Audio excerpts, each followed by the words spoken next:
তাহলে দিন ইসলাম পরিপূর্ণরূপে পালন করতে হবে, এই দায়িত্ব সবাই নিজের কাঁধে নিয়ে নেন। অন্যের দায়িত্ব বাদ দেন, নিজের দায়িত্বটাকে নিয়ে নেন নিজের উপর, যে আমি আল্লাহর জমিনে আছি, 60-70 হয়তো 100 বছর বাঁচবো, আল্লাহু আলাম, ঠিক আছে। আর যে যুগ পড়েছে এত বছরও মানুষ বাঁচবে কিনা আল্লাহ ভালো জানে, তাই না ভাই? এই কিছুদিন আগে করোনা এসেছিল, এক ধোয়ায় কতগুলো মানুষকে ধুয়ে দিল না? ধুয়ে দেয় নাই? জি, আচ্ছা। আরও আসতেছে, আমি দেখলাম গত 3 দিন আগে একটা নিউজ দেখেছি, সাইবেরিয়া একটা অঞ্চল আছে না, সাইবেরিয়া, এটা বরফে ঢাকা, এর নিচে কয়েকশো হাজার বছর আগের ভাইরাসগুলো এখন আস্তে আস্তে জীবিত হচ্ছে নাকি, নিউজ করেছে দেখবেন। কয়েকশো হাজার বছর আগের মাটির এই বরফের নিচে চাপা পড়া ভাইরাসগুলো আবার নাকি জীবিত হচ্ছে। এটা নিয়ে আবার বিজ্ঞানীরা শঙ্কা করছেন যে মহামারী আসতে পারে একটা। তো এই পৃথিবীতে 100 বছর বাঁচার মানে আসলে খায়েশ রাখাটা ঠিক হবে না, আসলে এত লম্বা হয়তো হায়াত আমাদের হবে না, আল্লাহ ভালো জানেন আমাদের কথা।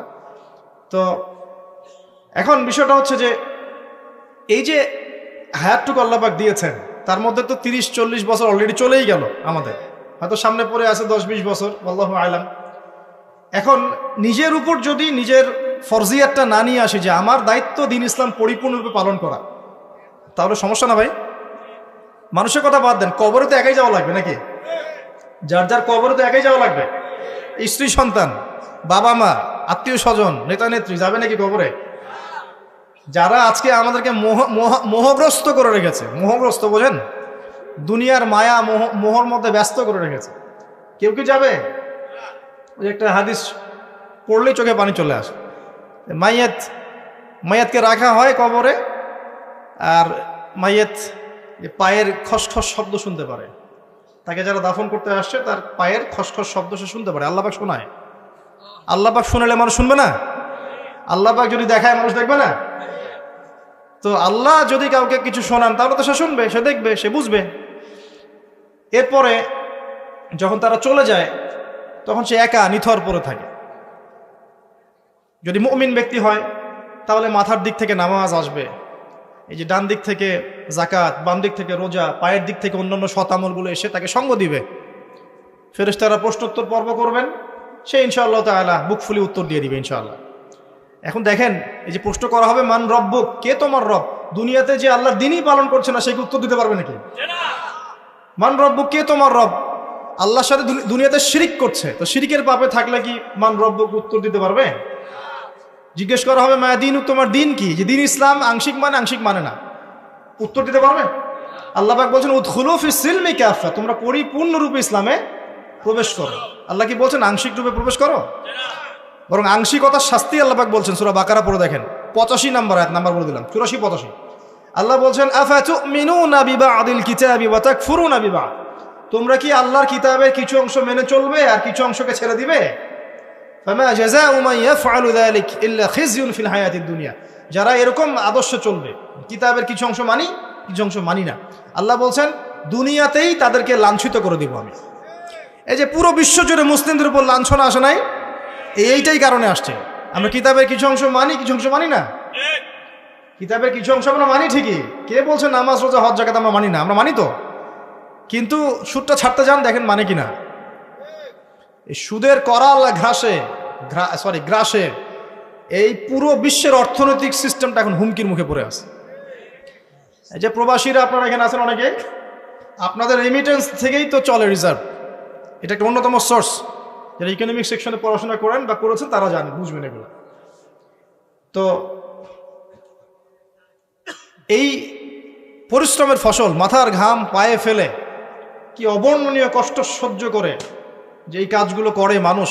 আমরা যতবার অ্যাব্রোডে গিয়েছি, যাওয়ার সুযোগ হয়েছে, আমরা দেখেছি প্রবাসীদের যে কি কষ্ট, খাওয়ার কষ্ট, থাকার কষ্ট, ঘুমের কষ্ট। সুবহানাল্লাহ, কয়েকদিন আগে আমি কক্সবাজার একটা সফর ছিল, ওখানে যে একদম শেষ পয়েন্ট যেটা নাফ নদীর সামনে টেকনাফ, ওই পর্যন্ত আমরা একটু ঘুরতে গিয়েছিলাম, ঘোরার জন্যে। ওখানে বিজিবি সদস্যদের ক্যাম্প আছে। কি যে অবর্ণনীয় কষ্ট স্বীকার করে তারা সীমান্ত পাহারা দেয়, কল্পনা করতে পারবো না। এত কষ্ট, 4 থেকে 5 ঘন্টা ঘুমানোর সময় পায় 24 ঘন্টা কি 30 ঘন্টার মধ্যে। তার মধ্যে 1 ঘন্টা সময় দেওয়া হয়, 1 ঘন্টার মধ্যে তার খাওয়া, গোসল, তার যে ইস্তেঞ্জা, তার বাসায় কথাবার্তা বলে 1 ঘন্টা। ওই যেখানে দাঁড়িয়ে আছে ওইখানেই দিন হচ্ছে রাত হচ্ছে। তো খুব ভালোবাসে তারা আমাকে, আলহামদুলিল্লাহ। আমাকে বলছে যে আপনার লেকচার শুনি, মাশাআল্লাহ। তো আমাদের কষ্টের কথাগুলো একটু বললেন মানুষকে। তো বললাম যে আপনাদের কষ্টের কথা মানুষকে বললে মানুষ বুঝবে না। কখন বুঝবে? যখন তাদেরকে ওই জায়গায় দাঁড় করা দেওয়া হয়। যারা উপরে আছে ওদেরকে একবার করে ডিউটি দেওয়াবেন, তাহলে বুঝবে যে কষ্ট কাকে বলে। বুঝতে পারেন নাই? সেনাবাহিনীর সদস্যদের যে কষ্ট, এগুলো আপনারা বুঝবেন না। পুলিশ প্রশাসনের ভাইরা আছে না, যে কষ্ট করে, এই কষ্টগুলো মানুষ আসলে কি জন্য করছি আমরা এখন? উত্তর কি? যদি এই কষ্টের উদ্দেশ্য হয় শুধুই দুনিয়া, তাহলে এই কষ্ট দুনিয়াতেই শেষ হয়ে যাবে। আর যদি এই কষ্টের উদ্দেশ্য হয় দুনিয়া এবং পরকাল, যে আমি এর সাথে দিনের স্বার্থ জড়িত থাকে, প্রত্যেকটা সেকেন্ড আপনি নাকি পাবেন ইনশাআল্লাহ। একটা হাদিস এসেছিল, ওনাদেরকে শোনাইছে হাদিসটা, যে একটা হাদিস এসেছে যে মুসলিম রাষ্ট্রের সীমান্ত পাহারা দেওয়ার জন্য যারা এভাবে বিনিদ্র রজনী কাটায়, তারা এই যে তাহাজ্জুদ গোজার, সওম পালনকারীদের সমান নেকি পায়। এবং ওই অবস্থা যদি ইন্তেকাল হয়ে যায়, শহীদ হয়ে যাবে ইনশাআল্লাহ। তো দেখেন ভাই, এই যে পরিপূর্ণ জীবন ব্যবস্থার কথা বলছি, প্রবাসীদের কথা থেকে এখানে আসছিলাম, যে তাদের যে কষ্ট, আমরা দোয়া করি যে আল্লাহ পাক তাদের যেন কষ্টগুলো লাঘব করে দেন এবং তাদের পরিবারগুলোকে আল্লাহ পাক যেন ইসলামিক পরিবার রূপে কবুল করেন। অনেক সময় দেখা যায় যে প্রবাসের স্বামী এদিকে বাসায় স্ত্রী পরকীয়া করতেছে, দেখেন নাই? কত ঘটনা এরকম ঘটতেছে। তো এরকম নিমক হারাম মহিলাদের সাথে সংসার করবেন না। সুন্দর মতো বসবেন, বসে সেপারেট করে দিবেন। এসব নিয়ে চলার কোনো মানে হয় না তো। আপনি প্রবাসে গিয়ে মাথার ঘাম পায়ে ফেলে রেমিটেন্স পাঠান, টাকা পাঠান, আপনার টাকা দিয়ে পরিবার চলে, সমাজ কল্যাণমূলক কাজ হয়, দেশের জিডিপি বাড়ে, রিজার্ভ বাড়ে। আপনার পরিবারের বউ এসে এই কাজ করবে, শান্তভাবে বসে চুপচাপ ছেড়ে দিন, দরকার নেই। দুনিয়াতে একটা শিক্ষা নিয়েছি, দুনিয়ার শিক্ষা হচ্ছে দুষ্ট গরুর চেয়ে শূন্য গোল অনেক ভালো। দুষ্ট গরুর চাইতে শূন্য গোল অনেক ভালো। আর মানুষ যখন আল্লাহকে পেয়ে যায়, হ্যাঁ, মানুষ যখন আল্লাহকে পেয়ে যায়, তখন সে দুনিয়ার আসল বাস্তবতা বুঝতে পারে, দুনিয়া কি জিনিস। আলী রাদিয়াল্লাহু আনহুর একটা বই পড়ছিলাম, উনার যে মানে দর্শনগুলা, উনার যে মানে চিন্তাভাবনাগুলো, উনার কিছু লেখা ছিল, কিন্তু এগুলো সব জায়গায় আসে নাই। এই বইগুলো সবাই পায় না, কিন্তু রেয়ার বই। তো ওখানে দুনিয়ার এক্সাম্পল দিচ্ছেন উনি বলছেন দুনিয়া এমন জায়গা যেখানে কেউ যদি ডুব দেয়, সমুদ্রে ডুব দেওয়ার মতো জাস্ট ডুব দেয়, তাহলে তার আমল, যত নেক আমল, সব আমল কমে আসবে। এটা কিন্তু বাস্তব।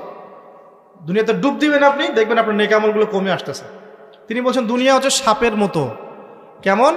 সাপের মতো। ধরতে নাকি খুব সফট লাগে, ধরতে খুব, স্পর্শ করতে সফট মনে হয়, কিন্তু এর বিষ যদি একবার ঢুকে দেয় শরীরে, আর রেহাই নাই। কথাগুলোর গভীরতা অনেক বেশি। এক জায়গায় লিখছেন উনি যে আমি 2 শ্রেণীর মানুষকে নিয়ে খুব সমস্যা আছে। এক শ্রেণী হচ্ছে যারা জাহেল আবেদ, মানে ইবাদত করে, অনেক ইবাদত করে কিন্তু জাহেল, জ্ঞান নাই কিন্তু ইবাদত করে, এদেরকে নিয়ে আমি খুব সমস্যা আছে। আর এক শ্রেণী হচ্ছে যারা ব্যক্তিত্বহীন আলেম, এদেরকে নিয়ে আমি সমস্যা আছে। আলেম কিন্তু কোনো ব্যক্তিত্ব নাই, এই জন্য মানুষ তার কাছে আসে না, দূরে সরে যায়। ব্যক্তিত্বহীনতার কারণে অনেক আলেম থেকে মানুষ দূরে সরে যায়, কিন্তু একজন আলেম যদি ব্যক্তিত্বশীল হয়, মানুষ তার কাছে আসে। খেয়াল করে দেখবেন। তো উনি বলছেন আমি এই 2 শ্রেণীর মানুষকে নিয়ে সমস্যা আছে। আর পড়তে শুরু করলে মনে হয় যে পড়তেই থাকি। বলছেন যে আমি অনেক জায়গায় ঘুরলাম, অনেক কিছু দেখলাম, শুনলাম, বুঝলাম, শেষে গিয়ে বুঝলাম যে মানুষ শুধু স্বার্থের জন্যই মানুষের কাছে থাকে। বলছে কথা।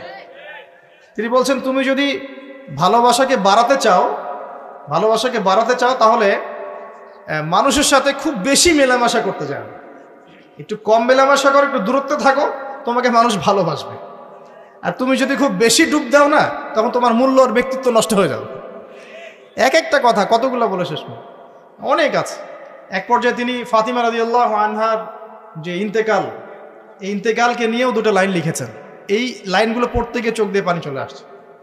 তিনি বলছেন তোমাকে কতদিন দেখি না, কতদিন ছুঁয়ে দেখি না, কতদিন তোমার কাছে যাই না, সবাই বলে তুমি আমার থেকে দূরে, কিন্তু সত্যি কথা হচ্ছে তুমি আমার কলিজার ভিতরে আছো। এমন করে লিখেছেন ফাতিমা রাদিয়াল্লাহু আনহা সম্পর্কে। হে আমার প্রিয়তমা, তোমাকে কতদিন দেখি না, তোমার চেহারা কতদিন দেখি না, তোমাকে কতদিন ছুঁইতে পারি না। হ্যাঁ, সবাই বলে তুমি আমার থেকে দূরে চলে গেছো, কিন্তু আমি জানি তুমি আমার কলিজার বক্ষ পিঞ্জরে আছো, লিখেছে কবিতা। তো আপনারা একটু পড়াশোনা করবেন। স্পেশালি আমি আপনাদের এনকারেজ করি যে 4 খলিফার জীবনী অবশ্যই পড়বেন। 4 খলিফার জীবনী পড়বেন, সাহাবীদের জীবনী পড়বেন, তারা কিভাবে দিন শিখেছেন, বুঝেছেন, পালন করেছেন, প্রচার করেছেন, দিনের জন্য কত ত্যাগ স্বীকার করেছেন, এগুলো পড়বেন। আমি খুব রিকোয়েস্ট করি আপনাদেরকে যে আপনারা ইতিহাস পড়বেন। রাসূল সাল্লাল্লাহু আলাইহি ওয়াসাল্লামের জীবনী থেকে শুরু করে একদম অটোমান এম্পায়ার পর্যন্ত ইতিহাসগুলো পড়ে দেখেন কিভাবে ইসলাম আজকে এই জায়গায় আসছে, আপনি চিন্তাই করতে পারবেন না। কত চড়াই উতরাই পেরিয়ে যে ইসলাম আজকে এই জায়গায় আসছে, আপনি চিন্তাই করতে পারবেন না। প্রিয় ভাইরা, আমাদের নবীজি সবচেয়ে ভালো মানুষ হওয়া সত্ত্বেও তাকে কিন্তু গালি খেতে হয়েছে এবং হত্যার চেষ্টাও করা হয়েছে। মনে রাখবেন, শুধু সৎ কাজের আদেশ করার নাম ইসলাম নয়, শুধু আংশিক বিষয় পালন করার নাম ইসলাম নয়, অসৎ কাজের নিষেধের নামও ইসলাম, এবং আল্লাহ নিষেধগুলো ছেড়ে দেওয়ার নামও ইসলাম। আল্লাহ পাক এটাই বলছেন সূরা বাকারা 84-85-তে, তোমরা কি কিতাবের কিছু অংশ মানো, কিছু অংশ মানো না। ফামা জাযাউ মা ইয়াফআলু যালিকা ইল্লা খিzyun ফিল হায়াতিদ দুনিয়া, দুনিয়াতেই আমি লাঞ্ছিত করে দেব এমন অপরাধ করলে। ইয়াউমাল কিয়ামা ইউরাদ্দুনা ইলা আশাদ্দিল আযাব, কিয়ামতের মাঠে সবচেয়ে যন্ত্রণাদায়ক শাস্তি এদেরকে দেওয়া হবে। কাদেরকে? যারা কিতাবের কিছু অংশকে মানি, কিছু অংশ মানি না। পারি না পারি, আগে আকীদা পরিষ্কার রাখবো যে ইসলামে প্রত্যেকটা বিষয়ের হেদায়েত আছে, এটাই চূড়ান্ত দিন, এর বাইরে কোনো দিন আল্লাহর কাছে গ্রহণযোগ্য হবে না। কেউ চর্চা করলে তা কোশ্চিনকালও কবুল করা হবে না। এবার আসেন, এর ভিত্তি কি? এর ভিত্তি হচ্ছে দুইটা। কয়টা? দুইটা। দুইটা থেকে আরো দুইটা এসেছে, এই দুইটা হচ্ছে মূল। নবী সাল্লাল্লাহু আলাইহি ওয়াসাল্লাম বলছেন তারাকতু ফিকুম আমরাইন, আমি তোমাদের মাঝে রেখে গেলাম মাত্র দুটো বস্তু। কয়টা বস্তু? দুটো বস্তু। লান তাদিল্লু মা তামাসসাকতুম বিহিমা, তোমরা কোশ্চিনকালেও পথভ্রষ্ট হবে না যতদিন পর্যন্ত এই দুটাকে আঁকড়ে ধরে থাকবে। কোন দুটা? এক নাম্বার আল কিতাবুল্লাহ, আল্লাহর কিতাব। 2 নাম্বার ওয়া সুন্নাতে নবীহি, তার নবীর সুন্নত। তো কোরআন এবং সুন্নত মিলেই কোরআন এবং হাদিস নয় কি? আচ্ছা, এখন আমাদের সামনে নবীজি নাই, আমাদের সামনে সাহাবায়ে কেরাম নেই, আমাদের সামনে তাবে তাবেঈন 4 ইমাম কেউই নাই, ওলামায়ে কেরাম আছেন, আর আমাদের সামনে আছে কোরআন এবং হাদিসের কিতাবগুলো। এই তো ইসলাম আমরা দেখছি, তাই না? এর বাইরে তো আমরা দেখতে পাচ্ছি না। সাহাবীরা না হয় সরাসরি নবীকে দেখে দিন পালন করেছেন, তাই না? তারপরের জেনারেশন সাহাবীদেরকে দেখে করেছে, তারপরের জেনারেশন তাবেঈদের দেখে করেছে। আমরা তো কাউকেই দেখতে পাচ্ছি না। আমরা দেখছি কোরআন এবং হাদিসের কিছু কিতাব এবং ওলামায়ে কেরাম সামনে আছে। এই তো, এই দুইটা হচ্ছে ভিত্তি। এখন এখান থেকে আরো দুটো এসেছে, একটা হচ্ছে ইজমা, একটা হচ্ছে কিয়াস। এই দুটোও ইসলামের। অনেকে বলে ইজমা কিয়াস ইসলামে নাই, কোরআন সুন্নাহ এই দুটাই। ইজমা এবং কিয়াস গুরুত্বপূর্ণ, কারণ ইজমা, সাহাবীদের ইজমা, এটা একটা খুব গুরুত্বপূর্ণ জিনিস, এবং কিয়াস ছাড়া আপনি অনেক মাসআলা বের করতে পারবেন না। ইয়াবার শব্দ কোরআনে আছে না নাই? ইয়াবা নাম শুনেছেন? শোনেন নাই? না শুনলেই ভালো। তো এই শব্দটা কি কোরআনে আছে নাকি? নাই। কোরআনে মাদকের কথা আছে। কিসের কথা? মাদক। এখন কিয়াস দরকার নাই। এই যে একটা মাসআলা, একটা মূলনীতিকে কেন্দ্র করে আরেকটা মাসআলাকে বের করা, ইস্তেহাদ করার যে মূলনীতিগুলো, এগুলো কিয়াস থেকে আসে। এটা কিয়াস। এটা ছাড়া আপনি অনেক মাসআলাই বের করতে পারবেন না সমসাময়িক।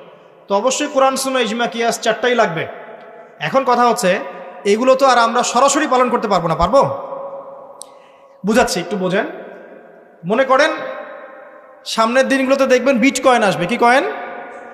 হয়তো অলরেডি অনেক কান্ট্রিতে চলেও আসছে। এখানে কতদিন এটা লঞ্চ হবে আল্লাহ ভালো জানেন, কিন্তু বিটকয়েন মার্কেটে আসছে। এটাকে ক্রিপ্টোকারেন্সি বলে। কি বলে? পেপার মানি নিয়ে যে কথাগুলো বলেছিলাম, কিছু তো ফলেছে নাকি ভাই? কিছু তো ফলেছে। আচ্ছা, সামনে আরো ফলবে ইনশাআল্লাহ। সাস্টেইনেবল অ্যাসেট যেগুলো আছে, সেখানে সম্পদ ইনভেস্ট করেন। আপনার জমি জমা থাকলে চাষবাস করা শুরু করেন। সাস্টেইনেবল অ্যাসেট যেগুলো, সেগুলোতে ফোকাস করেন। এমন কোনো জায়গায় অনেক বেশি সম্পদ ইনভেস্ট করে দিয়েন না যেটা পরে আপনার মানে পথে বসার কারণ না হয়ে যায় আবার। তো ক্রিপ্টোকারেন্সি মনে করেন চলে আসছে, এখন আপনি বোঝেন না ক্রিপ্টোকারেন্সি কি জিনিস, সেটা হালাল না হারাম, এটা জায়েজ না জায়েজ, এগুলো মাসালা কি সবাই জানে? জানে কি? এটার জন্য কোরআন সুন্নাহর জ্ঞান লাগবে, ইকোনমিক্সের জ্ঞান লাগবে না? পড়াশোনা লাগবে। এখন সরাসরি কোরআন এবং হাদিসের বইগুলো চর্চা করে আপনি কি এর সমাধান বের করতে পারবেন কি না? পারবেন? আপনার কি সেই জ্ঞান আছে, যোগ্যতা আছে? আর সেই যোগ্যতা কি সবার আছে? অল্প কিছু মানুষের থাকতে পারে, যারা ওলামায়ে কেরাম তাদের এই যোগ্যতা, তাদের মধ্যেও হয়তো কিছু মানুষের নাও থাকতে পারে না, কিন্তু বরেণ্য ওলামায়ে কেরাম যারা, তাদের মাঝে এগুলো থাকবে ইনশাআল্লাহ। এখন আপনি কি করবেন? কোরআন সুন্নাহকে পালন করার স্বার্থে ওলামায়ে কেরামের দ্বারস্থ হবেন এবং তাদের কাছে মাসলা মাসাইলগুলো জেনে নেবেন। তাহলে আপনি একা একা চর্চা করে বিভ্রান্ত হওয়ার সুযোগ থাকবে না। এই বিষয়টা খেয়াল রাখবেন। এখন নতুন কিছু ফিতনা আসছে যে কিছু মানুষ, সবাই না, অল্প কিছু মানুষ কোরআন সুন্নাহ নিজে নিজে পড়াশোনা করেই সব কিছুর সমাধান বের করতে চাচ্ছে। এটা ঠিক না। সব কিছুর সমাধান বের করতে হলে মুস্তাহিদ হতে হবে, আর সবাই মুস্তাহিদ হতে পারবে না। সবাই কি আবু হানিফা রাহিমাহুল্লাহ হতে পারবে নাকি? সবাই কি ইমাম শাফিঈ হবে নাকি? সবাই কি আহমদ বিন হাম্বল হতে পারবে? সবাই কি ইমাম মালিক হতে পারবে? পারবে না। অতএব জ্ঞান চর্চার স্বার্থে, দিন পালনের স্বার্থেই ওলামায়ে কেরামের দ্বারস্থ হতে হবে, হকপন্থী ওলামায়ে কেরাম। এমন ওলামায়ে কেরামের কাছে আবার যায় না যার সকালে চা খাওয়ার সময় একটা ফতোয়া থাকে, বিকেলবেলা একটা মায়ের খায়, রাত্রে ফতোয়া আবার উল্টা যায়। এই জায়গায় আবার যায় না, তাহলে সমস্যা। ঠিক আছে? তো আল্লাহ পাক আমাদের বরেণ্য ওলামায়ে কেরামদেরকে হেফাজত করুন, দোয়া করি, এবং তাদের নেক হায়াতে বরকত দান করুন, এবং তাদের মাধ্যমে দিনের আরো বড় বড় খেদমত আঞ্জাম দেওয়ার তৌফিক আল্লাহ পাক দান করুন। এবং যুব সমাজকে রিকোয়েস্ট করবো, আপনারা ডিটাচড হয়ে থাকবেন, ওলামায়ে কেরাম থেকে ডিটাচড হয়ে আপনারা দিন পালন করতে যাবেন না, তাদের সাথে সম্পর্ক রেখেই দিন পালন করবেন ইনশাআল্লাহ তাআলা। আল্লাহ সহজ করুক। এখন এই ভিত্তি পেয়ে গেলাম, এবার শেষ করার আগে আমি মূলনীতিগুলো বলে শেষ করছি। এই মূলনীতি কি ইসলামের? শোনেন, এই জায়গাটা একটু ভালো করে শোনেন। নবী সাল্লাল্লাহু আলাইহি ওয়াসাল্লাম বসে আছেন মসজিদে, একজন ব্যক্তি আসলেন, ব্যক্তির গায়ে ধবধবে সাদা জামা, চুলগুলো কুচকুচে কালো, এবং তাকে মদিনার কেউ চিনে না। লা ইউরা আলাইহি আসারুস সাফর, তার গায়ে সফরের কোনো চিহ্ন দেখা যাচ্ছে না। তিনি আসলেন, এসে নবী সাল্লাল্লাহু আলাইহি ওয়াসাল্লামের হাঁটুর সাথে হাঁটু লাগিয়ে দিয়ে বসে পড়লেন। বসে নবীজিকে 4টা প্রশ্ন করলেন। কয়টা প্রশ্ন? 4টা। তার মধ্যে প্রথমটা হচ্ছে আখবিরনি আনিল ইসলাম, হে মুহাম্মদ সাল্লাল্লাহু আলাইহি ওয়াসাল্লাম, আমাকে ইসলাম সম্পর্কে বলো, যে ইসলাম কি, ইসলাম কি জিনিস, ইসলামের ব্যাখ্যা কি, সংজ্ঞা কি? নবীজি বলছেন সাল্লাল্লাহু আলাইহি ওয়াসাল্লাম, আর ইসলাম হচ্ছে আন তাশহাদা লা ইলাহা ইল্লাল্লাহ, তুমি সাক্ষ্য দিবে যে আল্লাহ ছাড়া কোনো ইলাহ নাই, ওয়া আন্না মুহাম্মাদান আবদুহু ওয়া রাসূলুহু, এবং মুহাম্মদ সাল্লাল্লাহু আলাইহি ওয়াসাল্লাম আল্লাহর বান্দা এবং রাসূল। এটা 1 নাম্বার, ইসলামের ভিত্তি। এটা নাম্বার 1 হলো কালিমা। কালিমার মধ্যে 2টা অংশ। কয়টা অংশ? একটা হচ্ছে লা ইলাহা ইল্লাল্লাহ, মানে আল্লাহ পাকের তাওহীদ ছাড়া অন্য কোনো কিছু চলবে না। 2 নাম্বার হচ্ছে মুহাম্মদুর রাসূলুল্লাহ, মানে নবীর সুন্নাত ছাড়া অন্য কোনো সুন্নাত চলবে না। সিম্পল। লা ইলাহা ইল্লাল্লাহ মানে আল্লাহ ছাড়া কিছুই নাই, মানে আল্লাহ ছাড়া কোনো রিজিক দাতা নাই, কোনো পালনকর্তা নাই, কোনো সন্তান দাতা নাই, কোনো জীবন দাতা নাই, কোনো মৃত্যু দাতা নাই, কোনো বিধান দাতা নাই, আল্লাহ ছাড়া কিছুই নাই। মানে আল্লাহ পাকেই সব, আল্লাহ থেকে সব হয়। নাকি অন্য কোনো ইলাহ আছে? আস্তাগফিরুল্লাহ, অন্য কোনো ইলাহ আছে? নাই। তো এটা হচ্ছে শিরক মুক্ত তাওহীদের স্টেটমেন্ট। লা ইলাহা ইল্লাল্লাহ মানে শিরক মুক্ত তাওহীদ। শুধু এটা মুখের জিকির না, পালন করে দেখাতে হবে। যদি ইবাদত বন্দেগীতে আপনি আল্লাহর দাসত্ব করেন, সেজদা দেন, আল্লাহকে সেজদা দেন, ইবাদতে লা ইলাহা ইল্লাল্লাহ ঠিক আছে, অর্থনীতিতে গিয়ে আপনি সুদ খাচ্ছেন, আল্লাহর বিধান মানছেন না, ওখানে লা ইলাহা ইল্লাল্লাহ ঠিক নাই। বুঝতে পারছি না? জীবনের সব ক্ষেত্রেই লা ইলাহা ইল্লাল্লাহ আনতে হবে, তারপরে তো হবে লা ইলাহা ইল্লাল্লাহর কায়েম। নাহলে তো হইল না কিছু। 2 নাম্বার, মুহাম্মদুর রাসূলুল্লাহ মানে আপনি অন্যের মন করা কোনো আদর্শ, দর্শন, সুন্নাত ফলো করতে পারবেন না। আপনাকে মুহাম্মদ সাল্লাল্লাহু আলাইহি ওয়াসাল্লামকেই রোল মডেল মানতে হবে। এর নাম মুহাম্মদুর রাসূলুল্লাহ। যদি কেউ মুহাম্মদুর রাসূলুল্লাহ বলে অন্য কাউকে তার আদর্শ মেনে চলে, তাহলে মুহাম্মদুর রাসূলুল্লাহ কেটে গেছে। এখানেও একই কথা, নামাজে দাঁড়িয়েছেন, রাসূলের মতো নামাজ পড়ছেন, মাশাআল্লাহ, রোজা করছেন রাসূলের মতো, হজ উমরা সব রাসূলের তরিকায় হচ্ছে, তাসবিহ তাহলিল সব রাসূলের তরিকা হচ্ছে, অর্থনীতিতে গিয়ে রাসূলের তরিকা চলে না, তাহলে এখানে আর মুহাম্মদুর রাসূলুল্লাহ থাকলো না। আমি মনে হয় বুঝাতে পারছি না। মানে জীবনের সব ক্ষেত্রেই লা ইলাহা ইল্লাল্লাহ মুহাম্মদুর রাসূলুল্লাহ থাকতে হবে, শুধু একটা অংশে নয়। এটা 1 নাম্বার। 2, ওয়া আন তুকিমাস সালাহ, এবং যখন তুমি সালাত কায়েম করবে। ইসলামের 2 নম্বর পিলার কি? সালাত কায়েম করা। সালাতের বিষয়ে জাস্ট 2টো হাদিস বলে দিই আমি, তাহলে আপনার যথেষ্ট হবে ইনশাআল্লাহ।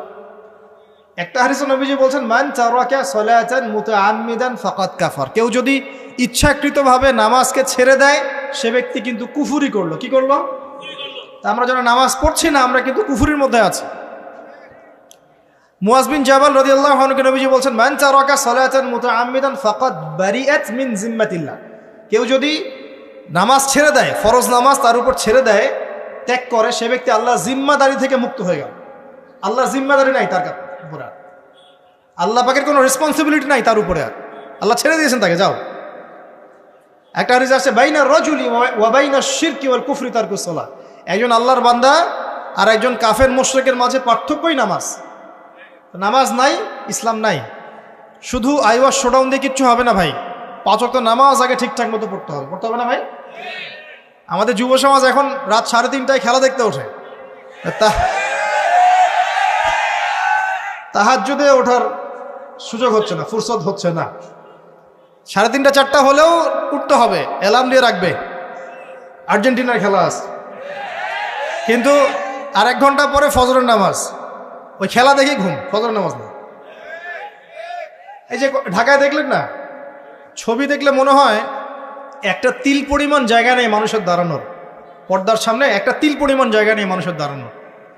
হই হুল্লা করতেছে, নাচছে, গাচ্ছে, স্মোক করতেছে, ড্রিঙ্কস করতেছে। মিডিয়া এগুলোকে প্রমোটও করতেছে। মিডিয়া প্রমোট করতেছে মানে কি? মিডিয়া দেখাচ্ছে মানে বিশ্ব কত ভালো আছে এখন, কত সুখ আমাদের। হ্যাঁ, আমাদের সুখী সুখ, খালি সুখে সমৃদ্ধ জীবন যেমন করতেছে, খেলা দেখতেছে, নাচতেছে নাকি। অথচ দেখেন ইকোনমিক সেকশনের কি অবস্থা, দেখেন কি অবস্থা দেশ। এই যে আমাদের সমাজের, যুব সমাজের নৈতিকতার অবস্থাগুলো দেখেন, ধর্ষণের হার দেখেন, জেনার হার দেখেন, মাদকাসক্ত মানুষদের হার দেখেন, কত হারে মানুষ মাদক খাচ্ছে, পরকীয়ার হার দেখেন, ব্লু ফিল্মসের হার দেখেন। ওদের ভাবখানে এমন যে খুব সুখ আমার জীবনে, খেলো আর খেলো। খেলার দলিল তো কোরআনে আছে তো। হ্যাঁ, আল্লাহ পাক বলছেন এই দুনিয়ার জীবনটা হচ্ছে খেল তামাশার ধোঁকা। খেলার দলিলও কোরআনে তো আছে। ওমা হাযিহিল হায়াতুদ দুনিয়া ইল্লা মাতাউল গুরুর, এরকম একটা আয়াত আছে সূরা হাদীদের মধ্যে। আল্লাহ পাক বলেছেন যে ই'লামু, তোমরা জেনে রাখো, আন্নামাল হায়াতুদ দুনিয়া লাইবু ওয়া লাহু, তোমরা জেনে রাখো যে এই দুনিয়ার, পুরো দুনিয়ার জীবনটাই খেল তামাশা। ওয়া লাহু, ঠাট্টা, হাসি ঠাট্টা, মানে এটা কি বলে বাংলা দিয়ে, ভ্রম, মায়া, মোহ, ভ্রম। তোমরা জেনে রাখো দুনিয়ার জীবনটা খেল তামাশা, ভ্রম, মিছে মায়া। ই'লামু আন্নামাল হায়াতুদ দুনিয়া লাইবু ওয়া লাহু ওয়া যিনাতু ওয়া তাফাখুরুম বাইনাকুম ওয়া তাকাসুর, এবং দুনিয়ার জীবন হচ্ছে একে অপরের সাথে প্রাচুর্যের প্রতিযোগিতা। এগুলা আল্লাহ পাক বলছেন। তো খেলার দলিল তো কোরআনেও পাওয়া যাচ্ছে না? দুনিয়ার জীবনটাকে আল্লাহ বলছেন ওমা হাযিহিল হায়াতুদ দুনিয়া ইল্লা মাতাউল গুরুর, পুরো দুনিয়ার জীবনটাই হচ্ছে মাতাউল গুরুর, প্রতারণা, ধোঁকা, মরিচিকা ছাড়া কিছুই না। আর প্রমোট করা হয় যে বিউটি কন্টেস্ট হচ্ছে, মনে হচ্ছে কত সুখ আমাদের। হ্যাঁ, মেয়েরা একদম নগ্ন হয়ে ফ্যাশন শো করছে, প্রমোট করছে, দেখো এগুলো সবাই কি সুন্দর জিনিস, কত সুখ, কত সুখে আছি আমরা। খেলতেছে মানুষ, দেখো ব্রাজিল আর্জেন্টিনা খেলা হচ্ছে, কত সাপোর্টার, কত সুখ, কত মজা, কত লাজ্জাত দুনিয়াতে। হ্যাঁ, মানে কি প্রমোট করতেছে দেখেন। মানে রিয়েলিটি, একটা কথা বলেছি অনেক লেকচারে যে এই ফিতনাময় যুগ, দাজ্জালের যে যুগটা হবে না, ওই যুগে বাস্তবতা আর ভিজুয়াল ওয়ার্ল্ড হবে আকাশ পাতাল পার্থক্য। মানে যা আপনি দেখবেন সেটা সত্য না, ভিতরের বিষয়টা সত্য, যেটা আপনি দেখতে পাচ্ছেন না। যা আপনি দেখবেন সেটা সত্য না, যা সত্য তা আপনি দেখতে পাচ্ছেন না। এটা হবে দাজ্জালের যুগ। কেমন? খিদিরের মতো। নৌকা ফুটা করলেন কেন? সন্তান হত্যা করলেন কেন? বাচ্চা হত্যা করলেন কেন? আর এই যে দেয়াল নির্মাণ করলেন কেন? 3টা ক্ষেত্রে মুসা আলাইহিস সালাম ভেটো দিচ্ছেন, খিদির আলাইহিস সালাম বলছেন যে এর পিছনে কারণ আছে না? দাজ্জালের যুগটা এমন হবে, বাহ্যিকভাবে যেটা দেখছেন চোখ দিয়ে এটা সত্য নয়, ভিতরে যেটা আছে ওটা সত্য। ভিতরটা সবাই দেখতে পারবে না, দেখতে হলে খিদির হতে হবে। ভিতরটা হচ্ছে যে সমাজ তো ডিস্ট্রয়েড, ম্যাসাকার হয়ে গেছে, সমাজের কাঠামোই ভেঙে গেছে আমাদের। এখন নারী পুরুষের যে ফাংশন চেঞ্জ হয়ে গেছে, ধর্ষণের হার দিন দিন বেড়ে গেছে, ইফটিজিং বেড়েছে, বেপরদামি বেড়েছে, নগ্নতা বেড়েছে, মাদক বেড়েছে, পরকীয়া বেড়েছে, কচি কচি বাচ্চা কাচ্চা মেয়েগুলোকে ধরে ধরে ধর্ষণ করা হচ্ছে। সমাজের কাঠামোই চেঞ্জ হয়ে গেছে, সমাজের সমকামিতা বেড়েছে, প্রচুর সমকামী, খেলতামাশা, দুনিয়ার জীবনটা খালি খেলতামাশা। আর আমাদের এই যুব সমাজ যাদের হাতে ইসলামের ভবিষ্যৎ আছে, ওদেরকে এইদিকে মোহাগ্রস্ত করে রেখে দেওয়া হচ্ছে। এরা নামাজ পড়ে না, কোরআন তেলাওয়াত করে না, আলেম ওলামার সাথে কোনো সোহবত নাই, কোনো সম্পর্ক নাই, হাদিসের কিতাব নাই বাসায়, দাড়ি নাই, ইসলামিক লেবাস পোশাক নাই, ইসলামিক মূল্যবোধ নৈতিকতা নাই, আল্লাহ রাস্তায় সময় দেওয়ার কোনো মানসিকতা নাই। এই যুবক ছেলেপেলেগুলো কিনে নাচতেছে মিডিয়া। কি করবে এরা দেশের জন্য? যারা এরকম অন্য একটা রাষ্ট্র, যে রাষ্ট্র আমাকে চিনেই না, ওর খেলায় সে হুজুকে লাফায়, এ দ্বারা রাষ্ট্রের উন্নয়ন হবে নাকি? আজীব কথা বলেন, এইসব লোকজন দ্বারা রাষ্ট্রের উন্নয়ন হবে নাকি? যখন আমরা এই খেলতামাশায় ব্যস্ত আছি, দেখবেন পশ্চিমারা ঠিকই ওদের উদ্দেশ্য বাস্তবায়ন করছে। কি আশ্চর্য একটা অবস্থা, কি আশ্চর্য! মানে এত সুখে আছি আমরা, এতই সুখ, খাবার, পানি, বাসস্থান, বেকারত্ব, কত সমস্যা নিয়ে ভুগতেছি আমরা, এতই সুখ যে বিশ্বকাপে নাচতে হবে আমাদেরকে। আবার এটাকে মুসলিম কান্ট্রির মধ্য দিয়ে জায়েজ করে নেওয়ার একটা পায়তারা চলছে এখন। আয়োজন করেছে এক মুসলিম কান্ট্রি, খেলেছে আর এক মুসলিম কান্ট্রি। হ্যাঁ, এখন এটাকে দলিল নিয়ে এসে এটাকে জায়েজ করার একটা টেন্ডেন্সি চলছে এখন, ফাইজলামি শুরু করছে। অথচ যেখানে যেখানে এগুলো হচ্ছে তার পাশে ইয়েমেন পড়ে আছে, তার পাশে সিরিয়া পড়ে আছে, যেখানে লক্ষ লক্ষ মানুষ না খেয়ে পড়ে আছে। ইয়েমেনে লক্ষ লক্ষ শিশু না খেয়ে মরতেছে এখনো। দেখেন, এই 2013-14 সাল থেকে নিয়ে 2022 পর্যন্ত প্রায় 3.5 লক্ষ মানুষ মারা গেছে ইয়েমেনের এই ঘটনাগুলোতে, গৃহযুদ্ধ এবং এই যে আরব কান্ট্রিগুলোর মধ্যে কনফ্লিক্টের মধ্যে, এবং প্রায় 60% সেখানে বাচ্চা কাচ্চা। আপনি এত টাকা পয়সা খরচ করে এগুলো আয়োজন করতে, আমরা প্রমোট করতেছি, এর 5% টাকা ওদেরকে দিলেই তো ওদের 3 বেলার খাবার হতো। সিরিয়ার মানুষগুলোকে দেখেন গিয়ে, ওখানে তো ওটা রঙ্গমঞ্চ হয়ে গেছে, মানে যে যার স্বার্থ এখানে ঢুকে। ওখানে ইসরায়েলও ঢুকছে, আমেরিকাও ঢুকছে, তুরস্কও ঢুকতেছে, ওখানে আগে রাশিয়া ছিল, ওখানে বাশার আল আসাদ সরকার, সব মিলে জগা খিচুড়ি অবস্থা একটা। মানুষের মানবতা, জীবনযাত্রা নাই, জীবনের কোনো মূল্য সেখানে নাই। প্রচুর মানুষ, ছোট ছোট ছেলেপেলে দেখবেন না খেয়ে ওখানে মারা, উদ্বাস্তুর মতো তাঁবুর নিচে জীবনযাপন করে। এটা দেখেন না চোখ দিয়ে? ওখানে একটা খেলা, হুদাই একটা খেলা নিয়ে এত লাফালাফি করতেছে, পাশে এতগুলো মানুষ না খেয়ে মারা যায়, কোনো খবর নাই। নিজে ভরপেট খাই, প্রতিবেশী অনাহারে থাকে, মুমিন হবে? কিসের ইসলাম ফলো করতেছি আমরা আসলে? আমরা যে ইসলামটা ফলো করতেছি এটা পশ্চিমাদের শেখানো ইসলাম। আমরা রাসূলুল্লাহ সাল্লাল্লাহু আলাইহি ওয়াসাল্লামের শেখানো ইসলাম ফলো করতেছি না। আমার স্ট্রেট কাট কথা একদম। আমরা যে ইসলামটা ফলো করতেছি এটা হচ্ছে পশ্চিমাদের শেখানো ইসলাম। রাসূলুল্লাহ সাল্লাল্লাহু আলাইহি ওয়াসাল্লাম ইসলাম ফলো করলে আজকে আমাদের অবস্থাগুলো হতো না। আল্লাহ পাক আমাদেরকে বোঝার তৌফিক দান করুন। আমি শুধু ফাযাক্কির ইন্নামা আনতা মুযাক্কির, আল্লাহ পাক যে বলেছেন তুমি উপদেশ দাও, তুমি শুধু উপদেশ দাতা, লাস্তা আলাইহিম বিমুসাইতির, কারো প্রতি তুমি দারোগা নাও, আমরাও কারো প্রতি দারোগা নই। কিন্তু পুরো বিশ্বের প্রেক্ষাপটটাকে কোরআন সুন্নাহ দিয়ে ব্যাখ্যা করার দায়িত্ব আমাদের। কেউ গ্রহণ করলে করবে, না করলে করবে না। তার কবরে সে যাবে, আমার কবরে আমি যাব, সিম্পল, শেষ। এটা সত্যটা স্পষ্ট করতে হবে। প্রিয় ভাইয়েরা, পরিপূর্ণ দিন পালন করে যুবকদেরকে বলবো, দেখুন শেষ করার আগে বলে দেই, নামাজ ছাইরেন না, লা ইলাহা ইল্লাল্লাহর উপর থাকেন, মুহাম্মদুর রাসূলুল্লাহ